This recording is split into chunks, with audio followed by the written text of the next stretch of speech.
Hello. সেদিন আমরা চলে গেছিলাম কলকাতার আলিপুর চিড়িয়াখানা।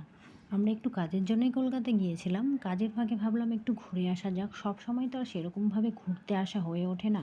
তাই সেই দিন আর ঘোরার সুযোগটা একদমই হাতছাড়া করিনি। প্রথমে আমরা চিড়িয়াখানা ঢুকে রয়্যাল বেঙ্গল টাইগারের দেখা পেয়ে গেলাম। সামনে থেকে বাঘ দেখার অনুভূতিটা আলাদা রকমেরই ছিল। এরপর আমরা আরেকটু ভেতরের দিকে গেলাম, সেখানে আরও কাছে থেকে আরেকটি বাঘ দেখলাম।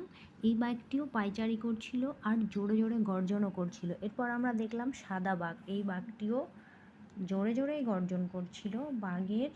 আমরা এতটাই কাছে চলে এসেছিলাম যে বাঘের গন্ধটা আমরা পাচ্ছিলাম, গন্ধটা একদম ভালো ছিল না। তাই ওইখানে আর বেশি দেরি না করে আমরা সামনের দিকে এগিয়ে এসেছিলাম।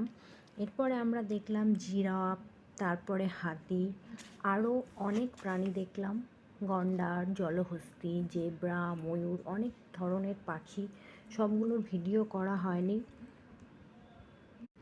তো ব্যাস, আজকের মতো এতটুকুই। দেখা হবে নেক্সট ভিডিওতে।